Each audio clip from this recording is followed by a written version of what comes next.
दोस्तों नमस्कार, स्वागत है आपका एडवांस एग्रीकल्चर यूट्यूब चैनल पर। आज की इस वीडियो पर हम बात करेंगे रिज्का की उन्नत खेती यानी लूसिनर फार्मिंग। काफ़ी दिनों से किसान भाइयों के कमेंट्स आ रहे थे कि रिज्का की खेती कैसे करना चाहिए, कौन सी वैरायटी का चुनाव करना चाहिए। तो यह जो हरा चारा एक प्रकार का रिज्का घास होता है जो कि पशुओं के लिए दोस्तों सर्वश्रेष्ठ प्रोटीन वाला घास है। तो रिज्का यदि आप अपने पशुओं को खिलाएंगे तो दूध की मात्रा बढ़ेगी, पशुओं का स्वास्थ्य भी बढ़िया होगा और काफ़ी ज़्यादा हमारे किसान भाइयों को फ़ायदा होने वाला है। यदि आप रिज्का की खेती कॉमर्शियल तरीके से करते हैं तो रिज्का को आप डेयरी फार्म पर बेच सकते हैं। इसके अलावा गौशाला पर या फिर जो भी डेयरी फार्म होते हैं वहाँ पर काफ़ी ज़्यादा डिमांड रहती है। तो रिज्का एक प्रकार का हरा चारा है, एक प्रकार का घास है जो कि पशुओं को मुख्य रूप से चारे के रूप में उपयोग किया जाता है, उगाया जाता है। और ख़ासकर दूध देने वाले जो पशु होते हैं उनको यदि आप खिलाते हैं तो इसमें जो रिज्का घास है इसमें प्रोटीन की मात्रा काफ़ी ज़्यादा होती है, जिससे पशुओं में दूध की मात्रा बढ़ती है। और साथ ही हर्बल दवाइयों में भी इसका काफ़ी ज़्यादा उपयोग किया जाता है। तो रिज्का एक प्रकार की दोस्तों घास है जिसको अलग अलग नामों से जाना जाता है, जैसे रिज्का, लूसिनर, अल्फाल्फा घास, मेथी घास के नाम से जाना जाता है। इसमें पौष्टिक तत्व काफ़ी ज़्यादा होते हैं, प्रोटीन्स होते हैं। और साथ ही जब कोई पशु इस चारे को खाता है तो उसकी पाचन जो शक्ति है वो भी काफ़ी ज़्यादा, इम्यूनिटी सिस्टम को भी यह घास बढ़ाता है। तो पचाने में आसानी होती है, दूध की मात्रा बढ़ती है। तो काफ़ी दिनों से किसान भाइयों के कमेंट्स आ रहे थे कि रिज्का की खेती कैसे करना चाहिए, कब करना चाहिए, कौन सी वैरायटी का चुनाव करें, कौन सी वैरायटी सर्वश्रेष्ठ है, बढ़िया है। टेम्परेचर, जलवायु, भूमि, सिंचाई और पीलापन की समस्या आती है, कुछ रोग बीमारी का प्रकोप देखने के लिए मिलता है। तो समस्याएं कई हैं, कोई भी आप फार्मिंग करते हैं उनमें से एक है रिज्का की खेती। इसमें देखिए ज़्यादा आपको कीटनाशक, ज़्यादा उर्वरक खाद देने की आवश्यकता तो नहीं है, लेकिन इनकेस कोई कीट पतंगे, इंसेक्ट की समस्या आ जाती, पीलापन की समस्या आ जाती है तो उनका निवारण भी इस वीडियो के माध्यम से आपको बतलाने वाले हैं। रिज्का एक प्रकार की घास है और जो कि बहुवर्षीय लंबे समय तक चलती है, यानी एक साल आपने बुआई कर दी, 3-4 साल तक आप कटाई करके पशुओं को खिलाते रहेंगे, कोई समस्या नहीं आएगी। तो चलिए सिलसिलेवार तरीके से शुरू करते हैं और बात करते हैं दोस्तों कि रिज्का की खेती कैसे की जाती है। सबसे पहले बात करते हैं टाइमिंग यानी समय।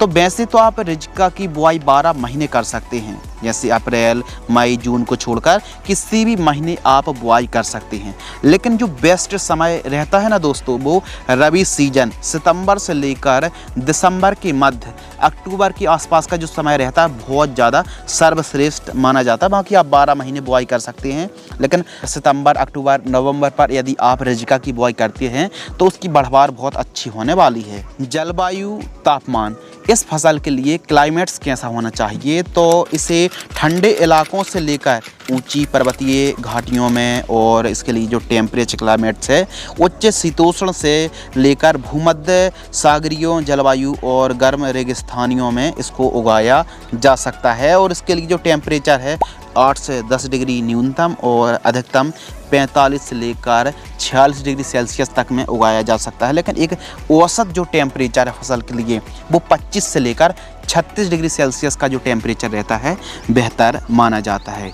भूमि और खेत की तैयारी, तो देखिए रिज्का की खेती आप हल्की दोमट, रेतीली दोमट, लाल मिट्टी, पीली मिट्टी या फिर जिस मिट्टी पर फेरस और कैल्शियम वाली जो सॉइल होती हैं वहाँ पर आप खेती कर सकते हैं। जितनी ज़्यादा उपजाऊ भूमि रहेगी उतना ही स्वस्थ तरीके से कम खाद देने के बाद भी फसल ठीक तरीके से तैयार हो जाएगी। बस उत्तम जल निकास का प्रबंध होना बहुत ज़्यादा ज़रूरी है। और मृदा की जो पीएच वैल्यू है वो 6.5 से 7.5 के आसपास होना बहुत ज़्यादा ज़रूरी है, अधिक एल्कलाइन नहीं होनी चाहिए। बाकी खेत की तैयारी में आप 1 से 2 बार कल्टीवेटर, दकफेट, तोताल से पहली और दूसरी प्लोविंग कराना चाहिए। रोटावेटर से या फिर डिस्क हैरो से मिट्टी को ठीक तरीके से भुरभुरी करा लीजिए। मिट्टी जितनी ज़्यादा भुरभुरी रहेगी उतना ही जर्मिनेशन, अंकुरण बहुत अच्छा होने वाला है। तो इस प्रकार खेत की आपको तैयारी करना है। खेत के चारों साइड साफ़ सफाई होना बहुत ज़्यादा ज़रूरी है। उन्नतशील किस्में कौन सी वैरायटी का चुनाव करना चाहिए, इस वीडियो के माध्यम से आपको बतलाने वाले हैं। तो जब भी आप रिजिका की खेती कर रहे हैं तो देखिए हर एक जो वैरायटी है राज्य के हिसाब से, जलवायु के हिसाब से, एरिया के हिसाब से इम्प्रूव वैरायटी अलग अलग ही तैयार की जाती हैं। लेकिन इस वीडियो के माध्यम से उन किस्मों का हमने समावेश किया है जिन किस्मों को सबसे ज़्यादा किसान भाई लगाते हैं। इसका जो पत्ता होता है, जो पौधा होता है, वो ग्रीननेस, चमक और हरित लवक की मात्रा काफ़ी ज़्यादा रहती है और काफ़ी अलग अलग क्षेत्रों पर भी इस वैरायटी का परफॉर्मेंस अच्छा देखने के लिए मिला है। हल्की भूमि है, भारी भूमि है, काली दोमट भूमि है, सभी प्रकार की भूमि पर आप इन किस्मों को लगा सकते हैं। सिंचित और असिंचित दोनों दशा पर इन वैरायटी का जो उत्पादन काफ़ी बढ़िया देखने के लिए मिलने वाला है। नंबर 1 आलमदार 1 और आलमदार 5 के नाम से आती है किस्म, इसको आप लगा सकते हैं। इसके अलावा सिरसा 8 को और सिरसा 9 वैरायटी जो कि काफ़ी बढ़िया वैरायटी हैं। इसके अलावा T8 और T9 यानी टाइप 8 और टाइप 9 वैरायटी को आप लगा सकते हैं। सिलेक्शन 11 को आप लगा सकते हैं। IGFRT 244 जैसी किस्मों को आप लगा सकते हैं। तो आलमदार जल्दी तैयार होने वाली, लंबे समय तक हरी भरी रहने वाली और तना मोटा मजबूत रहता है और ज़्यादा फैलाव यह जो वैरायटी लेती है, आलमदार को भी आप लगा सकते हैं। जानकारी के लिए दोस्तों आपको बतला दें कि जो वैरायटी है खासकर टाइप 8 और टाइप 9 के साथ साथ जो सिरसा 8 है और सिरसा 9 है, यह जो वैरायटी हैं केवल 1 साल तक चलती हैं। यानी आपने बुआई करी है 1 साल तक ही चलने वाली हैं। तो यदि आप T8, T9 और सिरसा 8, 9 को लगा रहे हैं तो ये लंबे समय तक नहीं बल्कि 1 साल तक ही चलने वाली हैं। बाकी की जो वैरायटी हैं 3-4 साल बड़े आराम से चलने वाली हैं। तो जब भी आप वैरायटी का चुनाव कर रहे हैं, सिलेक्शन कर रहे हैं, उन्हीं किस्मों को आपको चुनाव करना है जो कि 3-4 साल बहुवर्षीय आपको उत्पादन देखने के लिए मिले। ऐसी किस्मों को आप लगा सकते हैं। और बाकी दोस्तों आप जो एरिया के हिसाब से बेस्ट वैरायटी हों उन वैरायटी का आप चुनाव कर सकते हैं।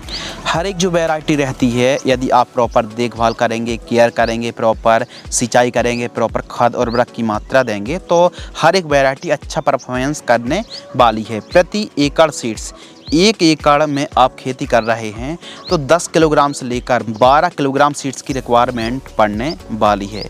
बुआई के समय खाद यानी बेसल डोज, तो जब भी आप बुआई कर रहे हो तो उस समय यदि इन खादों का समावेश आप करते हैं अपनी बेसल डोज पर तो बहुत अच्छी तरीके से फसल बढ़वार लेने वाली है। गोबर की खाद 3 ट्रॉली, सरसों की खली 2 बैग, सिंगल सुपर फास्फेट और उर्वरक खाद जो आती है वो आपको लेना है 100 किलोग्राम और साथ ही MOP म्यूरेट ऑफ पोटाश 60% वाली 30 किलोग्राम प्रति एकड़ की दर से जब आप बुआई कर रहे हो तो उस समय आपको इन सभी खादों को मिक्स करना है और 1 एकड़ में प्रयोग करना चाहिए। सोइंग यानी बुआई, तो बुआई की भी अलग अलग विधियां हैं। छिटका विधि से आप बुआई कर सकते हैं, सीडल मेथड से बुआई कर सकते हैं, कतारों में बुआई कर सकते हैं या फिर मेढ़ों पर भी आप बुआई कर सकते हैं। इसके अलावा BBF पद्धति को भी आप अपना कर बुआई कर सकते हैं। तो जो भी आपको बढ़िया लगे, बाकी BBF पद्धति भी बढ़िया है और आप सीडल मेथड से भी सोइंग कर सकते हैं।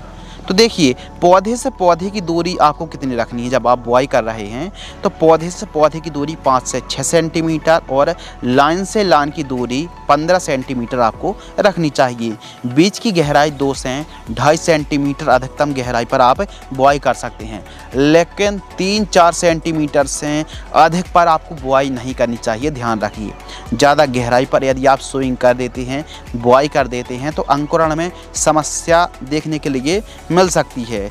तो आप जो वैरायटी लगा रहे हैं बेस्ट वैरायटी का चुनाव करें। निश्चित डिस्टेंस पर आपको बुआई करनी चाहिए और यदि आप क्यारियों पर यदि बुआई करते हैं तो निराई गुड़ाई करने में भी आसानी हो जाती है। रिजका फसल में सिंचाई किस प्रकार करें, तो इसकी सिंचाई की अलग अलग विधियां हैं। जैसे ड्रिप से आप सिंचाई कर सकते हैं, यानी टपक सिंचाई से आप इरिगेशन कर सकते हैं, फ्लैट इरिगेशन, स्प्रिंकलर इरिगेशन। तो बेशक आप ड्रिप भी लगा सकते हैं, और फ्लैट इरिगेशन से यदि आप खेती कर रहे हैं तो लगभग 8 से 10 दिनों के अंतराल पर सिंचाई करना चाहिए। गर्मियों के दिनों पर 4 से 5 दिनों के अंतराल पर सिंचाई करनी चाहिए। यदि आप नोजल यानी स्प्रिंकलर से सिंचाई कर रहे हैं तो तकरीबन 6 से लेकर 8 दिनों के अंतराल पर आपको सिंचाई करनी चाहिए।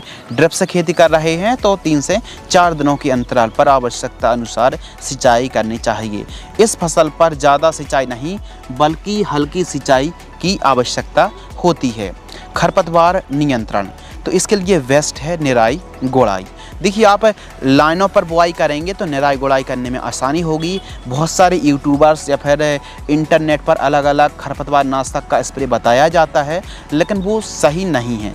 क्यों नहीं है? क्योंकि हमारी फसल को खरपतवार नाशक जो दवाइयाँ होती हैं वो लगातार भूमि को बंजर करती जा रही हैं। तो सर्वश्रेष्ठ जो ऑप्शन है, निराई गुड़ाई कराएं। मज़दूरों की मदद से यदि आप निराई गुड़ाई करेंगे, जितनी ज़्यादा खरपतवार मुक्त फसल रखेंगे उतनी ही बेस्ट बढ़वार देखने के लिए आपको मिलने वाली है। यदि हमारी रिजका की फसल पर खरपतवार का जमाव रहता है तो फसल को बढ़वार ठीक तरीके से फसल गिरो नहीं ले पाती है और उतनी अच्छी हमको उपज देखने के लिए नहीं मिल पाती है। तो खरपतवार मुक्त आपको फसल रखना चाहिए। जितने भी खरपतवार हमारी फसल पर उगे हैं उनको आपको खेत से बाहर कर देना चाहिए, और प्रॉपर सिंचाई, प्रॉपर खाद उर्वरक की मात्रा का संतुलित मात्रा पर प्रयोग करना चाहिए। रिजका की फसल पर यदि खरपतवार रहते हैं तो प्रॉपर पीलापन की समस्या बनी रहती है और फसल उतनी अच्छी बढ़वार नहीं ले पाती है। तो आपको ध्यान रखना है दोस्तों कि जो भी आपकी फसल है उस पर खरपतवार का जमाव ना हो पाए, प्रॉपर निराई गुड़ाई कराते रहना चाहिए। निराई गुड़ाई करें, सिंचाई करें और प्रॉपर खाद उर्वरक की संतुलित मात्रा का प्रयोग आपको करना चाहिए। सिंचाई कुछ इस प्रकार भी आप कर सकते हैं कि पहली सिंचाई तो आपको बुआई के तुरंत बाद करना है, लेकिन अंकुरण के बाद 3 दिन बाद और 5-6 दिन बाद आपको ज़रूर सिंचाई करनी चाहिए। तो जब अंकुरण फसल का होता है तो प्रॉपर आप केयर करेंगे, देखभाल करेंगे और हल्की सिंचाई करेंगे तो जमाव बहुत अच्छा होने वाला है।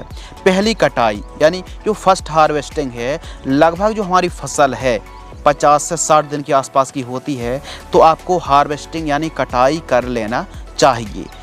और जैसे ही आप कटाई कर रहे हैं तो 2 इंच ऊपर से आपको कटाई करना चाहिए।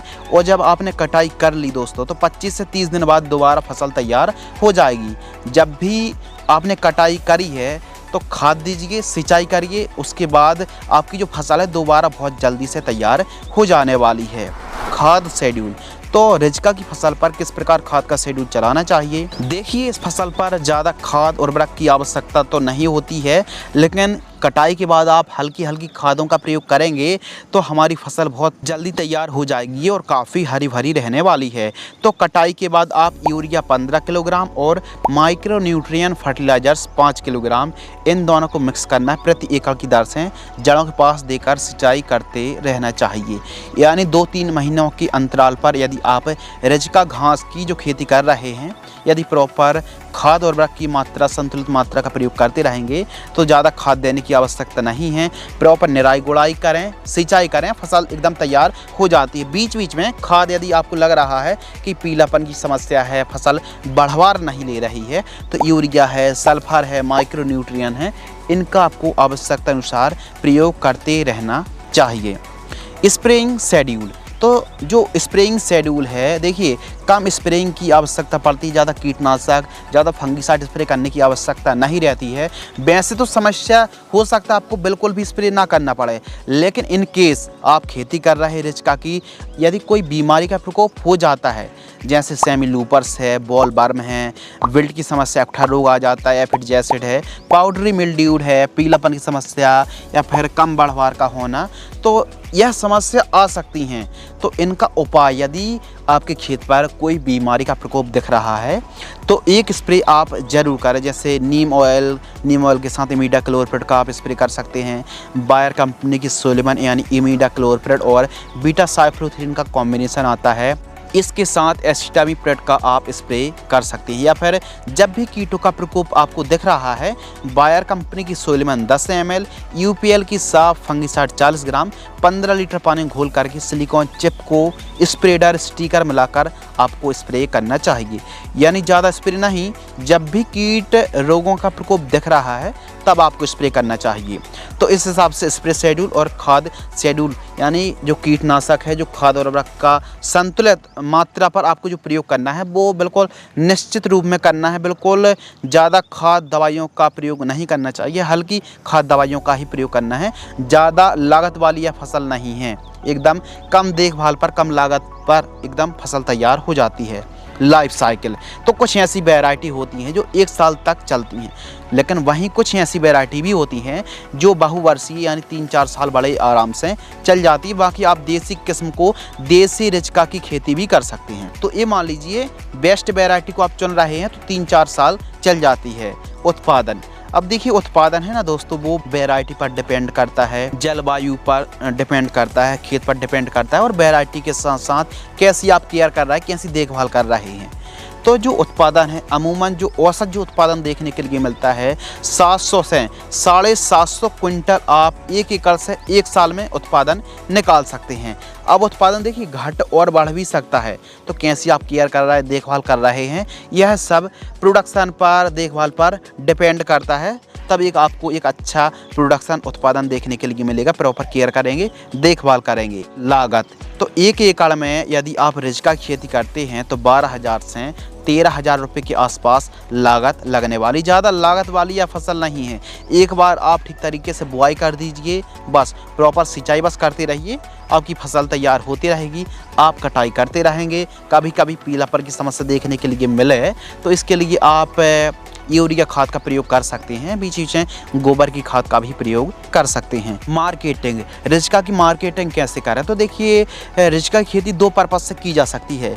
एक पर्पज़ तो ये हो सकता है कि हम खुद डेयरी फार्म हैं या फिर गाय बैल भैंस हैं तो उनके लिए आप खुद अपने खेत पर बुआई कर सकते हैं। बाकी दूसरा पर्पस ये हो सकता है दोस्तों कि हम कॉमर्शियल तरीके से यदि रिजका की खेती कर रहे हैं, बड़े लेवल पर यदि हम 2-5 एकड़ पर, 10 एकड़ पर रिजका की खेती करें तो उनको आप गोट फार्म पर या फिर डेयरी फार्म है या फिर गौशाला है, पशुपालन जैसे गाय है, बैल को खिला सकते हैं, भैंस, घोड़े, बकरी, इनको आप ईज़िली खिला सकते हैं। तो आप यदि मार्केटिंग करते हैं तो ईज़िली आपसे कोई भी 5 रुपये किलोग्राम से लेकर 8 रुपये प्रति किलोग्राम तक रिजका जो घास है, हरा घास, उसको कोई भी खरीद लेगा। तो आप नज़दीक में जो डेयरी हैं वहाँ पर भी आप बेच सकते हैं, कोई समस्या नहीं आती मार्केटिंग करने में।